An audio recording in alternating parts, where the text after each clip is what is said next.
उज्जैन की प्रगति को आज ऐतिहासिक गति मिल रही है।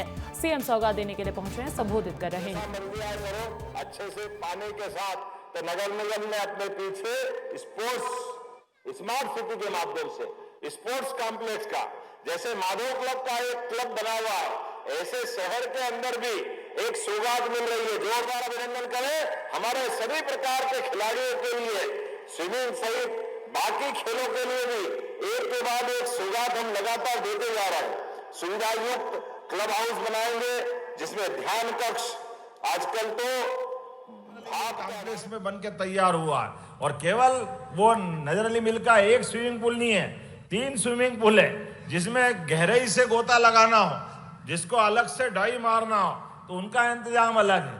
थोड़ा बीच का पानी कम ज्यादा हो, तैर भी ले निकल भी जाए, जैसा मर्जी आए करो, अच्छे से पानी के साथ।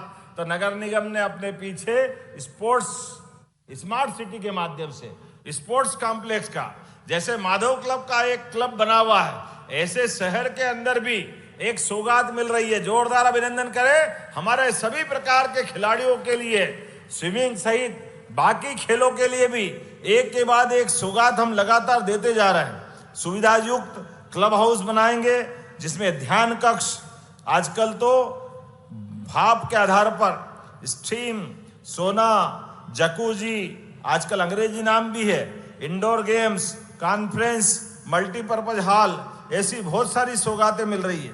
अटल परिसर में लगभग 5 करोड़ 43 लाख की लागत से 81 दुकान और ऑफिस, कृषि उपज मंडी के सामने जिनमें फूड कोर्ट, कैफे, खेल सामग्री की दुकान, दैनिक उपयोग की अलग अलग सेवाएं, आगंतुक व्यवस्थाएं।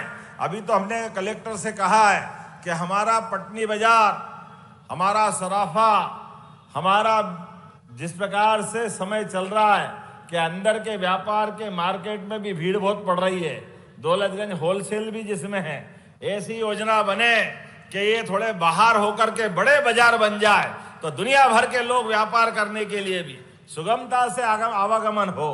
हमारे पास इतनी सारी जमीनें पड़ी है, नरेश जिनिंग मिल की जमीन पड़ी है, अपने पास विनोद मिल, विमल मिल, हीरा मिल की जमीन पड़ी है।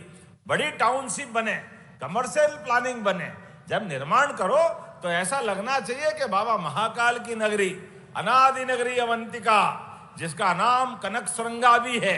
कनक श्रृंगा अर्थात अपनी संपन्नता, अपनी गहराई, अपनी व्यापार व्यवसाय की पहचान के बलबूते पर यहाँ के समृद्ध व्यापारी व्यापार अनादिकाल से करते रहे तो जिनके शिखर भी स्वर्ण कलश के समान हो जाते हैं, ऐसी समृद्ध नगरी का स्वरूप वापस आने वाला जोरदार अभिनंदन माननीय प्रधानमंत्री के लिए करें, जिनके आशीर्वाद के बाद अब उज्जैन का दौर कहां से कहां जा रहा है।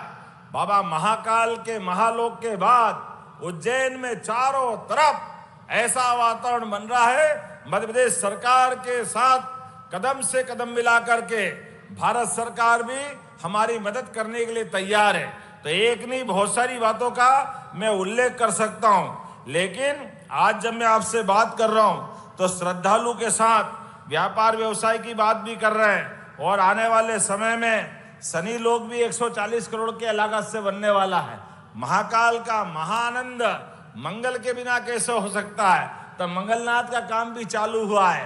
अंगारेश्वर से सिद्धनाथ का पुल भी निर्माणाधीन हो गया है। 14 नए ब्रिज बन रहे हैं। महाकाल के इस प्रांगण में मेडी सिटी भी बन रही है, स्मार्ट सिटी भी बन रही है, साइंस सिटी भी बन रही है, आईटी पार्क भी बन रहा है और औद्योगिक क्षेत्र तो वो आनंद आ रहा है। आज इसी बलबूते पर मैं मंच पे बताना चाहूंगा, पूरे देश के अंदर सबसे तेज गति से विकास करने वाले कोई राज्य का नाम है तो मुझे गर्व है, वो मध्य प्रदेश है, आपका अपना प्रदेश है, जो सबसे तेज गति से विकास कर रहा है। और न केवल विकास कर रहा है, आप तो चैट जीपीटी और बहुत सारे ऐप आ गए, खोल के देख लो। हमारे राज्य के अंदर बेरोजगारी दर सबसे कम वाले राज्यों में शामिल हो गई। 1%, 1.5% के आसपास बेरोजगारी रही है। ये रोजगार दिलाने की गति है। लगातार हर क्षेत्र में आगे बढ़ने के लिए सभी प्रकार के समान अवसर, युवा, गरीब, महिला, किसान, सबको आगे बढ़ने का मौका मिलना चाहिए। इसलिए समान क्षेत्रों में समान गति से हम काम कर रहे हैं। हमने कहा है प्रशासन के माध्यम से कि अभी तो हम अपनी सरकारी व्यवस्था भी कर रहे हैं, लेकिन अलग अलग समाजों के लिए भी उज्जैन में अगर उनको भूमि चाहिए तो उनकी मदद करो, वो भी धर्मशाला बनाए, अपने अलग अलग प्रकार के आवास की व्यवस्था करे। सभी प्रकार की गतिविधि को समान रूप से बढ़ाने की हमारी सरकार की संकल्प शक्ति है। इस आधार पर जब हम अपने तमाम प्रकार के संसाधन लगा के आगे बढ़ रहे हैं तो आने वाला समय इसी प्रकार से बढ़ता जाएगा। अब रेल की सौगात भी इसी प्रकार से मिल रही है। रेलवे स्टेशन, देवास गेट, ये सबका आखिरी स्टेशन नहीं रहने वाला। इंदौर से आने वाली रेल, इनका स्टेशन अब चिंतामन बनेगा। डायरेक्ट चिंतामन से वापस नदी पार करके रेल नहीं आएगी, सीधे बढ़नेगा रोड से दिल्ली बंबई की तरफ जाएगी।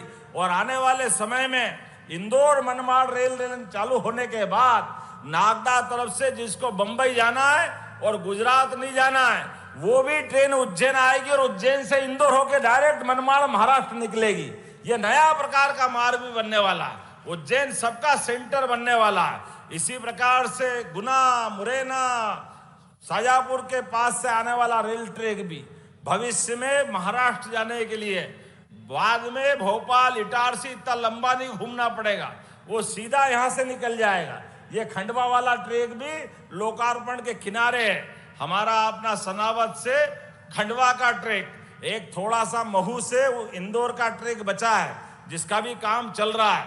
बताने के लिए तो मैं बहुत देर तक बोल सकता हूं, लेकिन मेडिकल टूरिज्म और मेडी सिटी क्या बिल्डिंग बन रही है।